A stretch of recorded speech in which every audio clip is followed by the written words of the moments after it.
Hey everybody, Scott Stollar here, and I'm my good friend Jessica Coghill. She is a board certified nutritionalist. She's got a master's of science in nutrition, and she's an integrative nutritionist. She's helped my family. She does wonders, and I'm so excited to share her knowledge with all of you today. Like I said, my name's Scott Stollar. I'm with Sellitscott, and I help overwhelmed heirs leverage property to reclaim their lives. And when I say reclaim their lives, Jessica's here to provide a prime example of that. So thanks for being here, Jessica.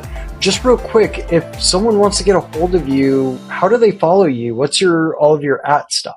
Yeah, sure. So you could follow me on Instagram, which is at Vital Root Wellness with a period in between each word. So vital period root period wellness.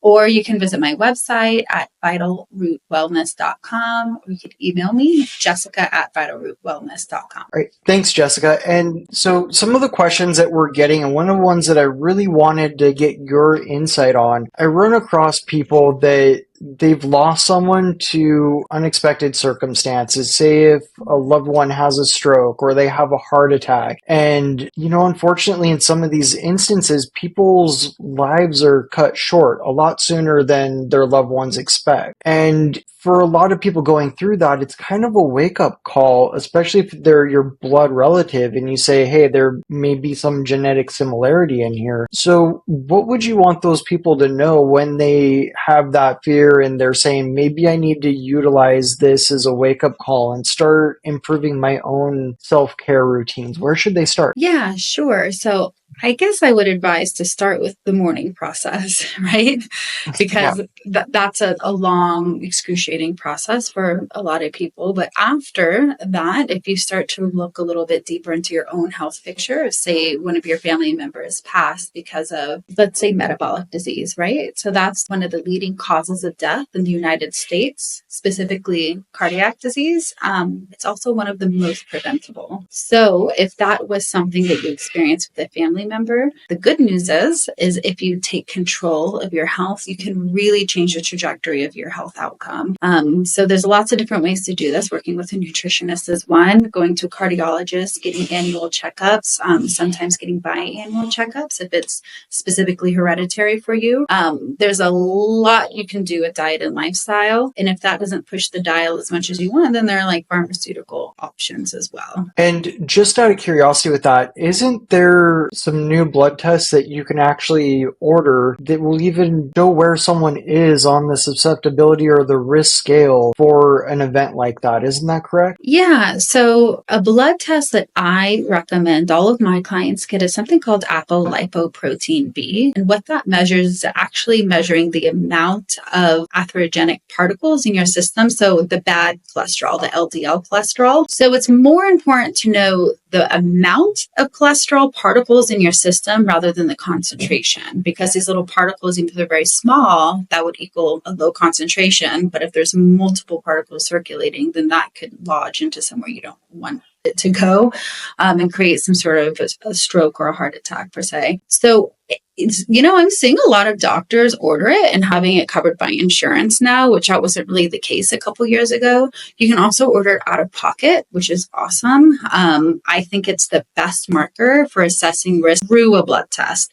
There are others like CT scans and things that you can do on your heart that are a little more in depth. But if that level is high, then you can kind of move to the next step with other testing. With diet, lifestyle, some supplement interventions, sometimes pharmaceutical interventions, you can really see that number drop significantly with compliance. So the cool thing about all of this is there's a lot that you can control. And sometimes these situations like your health, genetics feels very kind of like out of control for you. We can cut that part.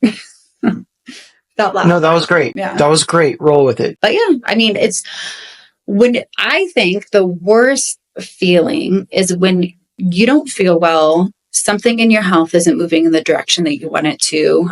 You come back with labs that are out of range, but you feel completely, you don't have any autonomy or any control over any of that. There's a lot that you can do, and having the appropriate guidance can be really, really helpful and really like life altering and life changing. Not only will it allow you to live longer, but it's going to increase the quality of your life. Because, hey, like we could get hit by a bus tomorrow and die, but we really want to optimize the time that we have here, and where we're feeling good, when we have energy, when we feel optimistic about ourselves and our life, which you do feel. If you're feeling physically well, then you're just going to have a much better quality of life. So it sounds like even if someone was in this situation, and I mean, especially with unexpected health events that lead to death, it's very scary and frightening for people. And it really brings into light their own mortality. But it sounds like with what you're saying is that even if you do become fearful of that happening to you, there are a lot of steps you can take. And it's just getting over that and figuring out where you actually are. So if someone's trying to navigate this, what would be like the 3 to 5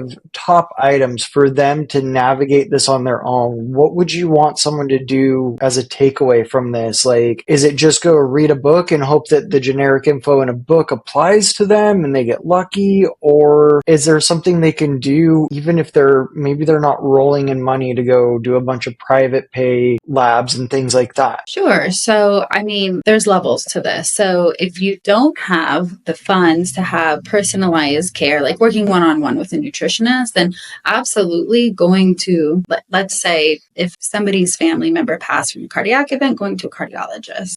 So many tests are going to be covered by insurance, especially if you have a familial history. So that would be the first step. Go to a doctor, check yourself out. Then based on those results, if you don't have the opportunity to work one-on-one with somebody with your specific case, of course, like reading a book or educating yourself in the topic is great. The only thing that can have drawbacks with that is sometimes changing your whole, your life, changing your health trajectory is changing your lifestyle, basically. And that's a really big undertaking.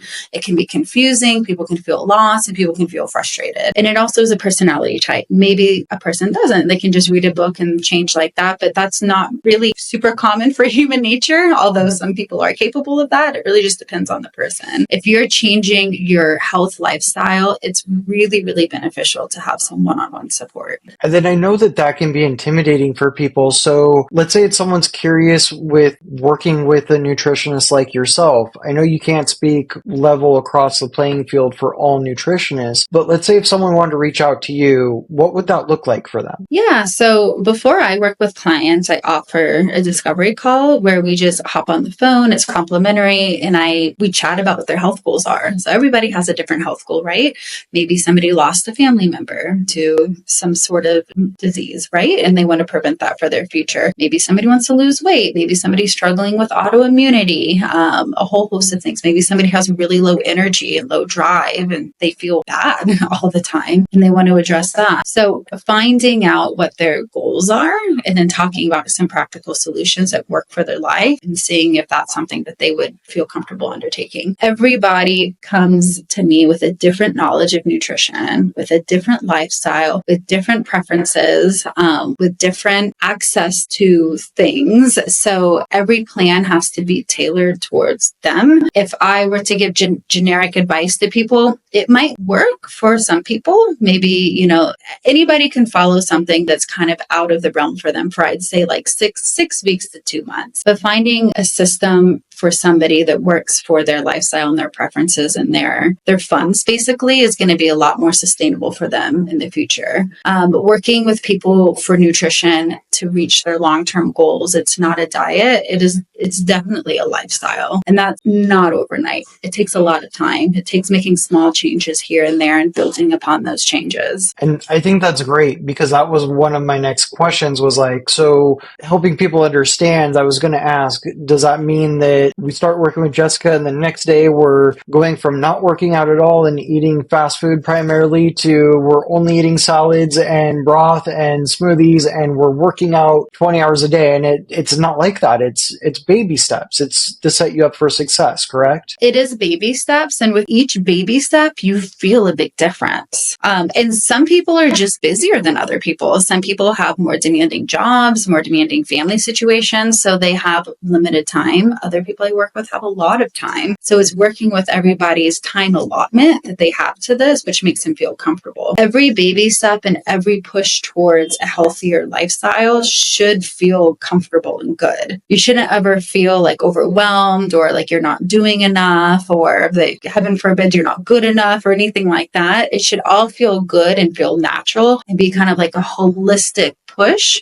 towards having just like a healthier lifestyle. But yeah, a lot of people sometimes when they talk to me, they say, I just don't feel like I can do all of this. I mean, you do what you can. It's different for everybody. Everybody operates at different paces. Any change is a good change. It's so amazing because, I asked you like, what are like 3 to 5 items that are going to help people, like their action items. And you did it in such a beautiful way that it's like, wait, no, it's not that. It's just start. It's just start. Yeah. It's just start. Like, go to the doctor if that's step number 1. Get those lab results. See if it's even something that is a concern for you. And then if it is, just start. Like, whatever your resources are, like, get a book. Educate yourself. If you have the resources to reach out to Jessica, I mean, heck, the first call is free. Like, it's not intimidating at all. And it's the one thing is just start. And that is so awesome. It's intimidating, right? It could even be something so easy as just adding a salad to each of your meals, However, for some people, salad can be really triggering for their gut issues. So again, like it's all so individualized. Nutrition is very, very individualized. It is, but even if you're like addicted to soft drinks or you reach for a soft drink too easily throughout the day, you could even just say like, okay, yesterday I had 6 of them. Today I'm going to have 5 and tomorrow I'm going to have 4. And you're doing better just with that because you just started, just like you said. And that was the key is just start.